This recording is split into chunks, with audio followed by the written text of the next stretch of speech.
बॉलीवुड और टीवी जगत की औरतों को एक भयंकर बीमारी लग गई है और ये कोरोना से भी कहीं ज्यादा खतरनाक बीमारी है।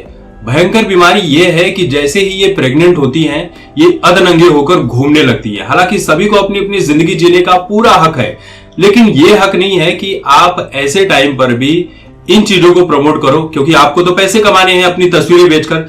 लेकिन आप अपने चाहने वालों को क्या संस्कार दे रही हैं? यही संस्कार दे रही है ना कि जैसे ही प्रेग्नेंट हो जाओ, अधनंगे होकर घूमने लगो। आजकल तो बड़ा ही कॉमन हो गया है। आजकल मिडिल क्लास फैमिली में भी बहुत सारी औरतें इस तरह की तस्वीरें निकलवा रही। जिन लोगों को यकीन ना हो, बहुत सारे पेजेस है, बहुत सारे लोग हैं आपके आसपास होंगे, वो इसी तरह से तस्वीरें निकलवाने लगे हैं। एक अलग ही हो गया है कि भाई प्रेगनेंसी के टाइम पर तस्वीरें निकलवाने का, ठीक है भाई, यादगार चीजें हैं, लेकिन इसका इस तरह से नुमाइश करना ये किसी भी हद तक सही नहीं है।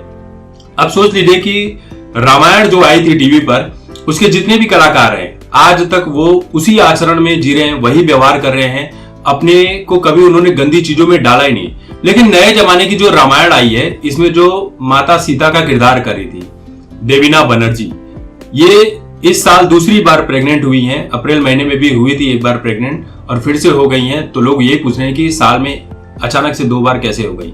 तो चलिए, ये अलग ही कॉन्सेप्ट होगा, उस पर नहीं जाते हैं, होगी कोई टेक्नोलॉजी। लेकिन इन्होंने जो काम किया है वो बहुत ही गंदा किया है।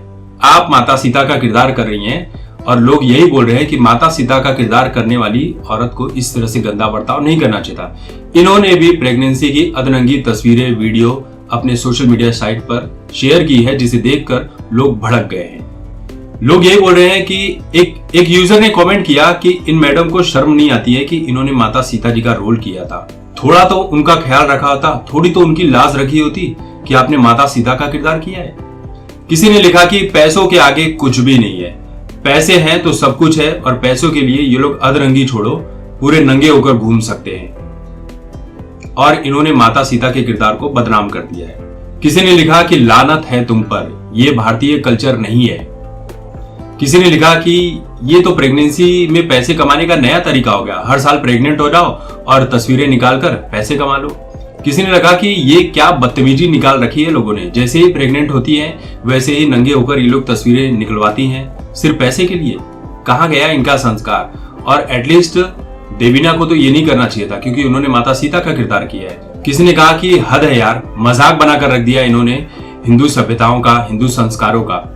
किसी ने कहा कि कयामत की निशानी जो है वो अपने अंतिम चरण में है। तो देखिए, ये वाकई में बहुत ही ज्यादा शर्मनाक बात है कि लोग बोलेंगे कि यार इनकी पर्सनल जिंदगी है, वो चाहे जो करे। लेकिन चाहे जो करने का मतलब ये नहीं होता कि आप इस तरह से लोगों को प्रमोट करो, अपने गंदगी वाली चीजों को प्रमोट करो। जो लोग आपको फॉलो करते हैं, आपको किसी और अवतार में देख रहे हैं। मैं बॉलीवुड की बाकी एक्ट्रेस को तेल लेने गई, उन्हें फर्क नहीं पड़ता वो क्या करती है, लेकिन देवीना बनर्जी ने माता सीता का किरदार किया है और उसके बाद वो इस तरह की गंदी हरकतें करेंगी तो उनको तो उसी कैरेक्टर के साथ जोड़कर देखा जाएगा।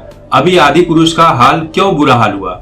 छोटी छोटी चीजें मायने रखती हैं कि भाई प्रभु श्री राम के पैरों में सैंडल पहना दी, सीता जी को पर्पल कलर की साड़ी पहनाकर ये लोग घुमा रहे हैं, जबकि भगवा वस्त्र में होना चाहिए था। भगवा वस्त्र का रामायण से एक अलग ही महत्व है, लेकिन वो पर्पल कैडबरी वाला चॉकलेट का ड्रेस पहनाकर घुमा रहे हैं सीता जी को। हनुमान जी की मूछें एकदम मुगलों, हनुमान जी की दाढ़ी और मूछें जो है मुगलों के जमाने की कर दी। रावण को पूरा मुगलों वाला बना दिया, तैमूर बना दिया उसे। तो ये चीजें जब लोगों को नहीं पसंद आई, तो आप कैसे ये सोच सकती हैं कि आपने माता सीता का किरदार किया है और आप इस तरह से अधरंगी तस्वीरें शेयर कर सकती हैं? मैं अभी भी कह रहा हूं, उनको, देवीना बनर्जी को अपनी जिंदगी जीने का पूरा हक है, लेकिन जो किरदार आपने किया है उस किरदार का तो थोड़ा सा लाज रखा होता आपने। लेकिन कहाँ करे, पैसे के आगे तो सब कुछ मिट्टी है।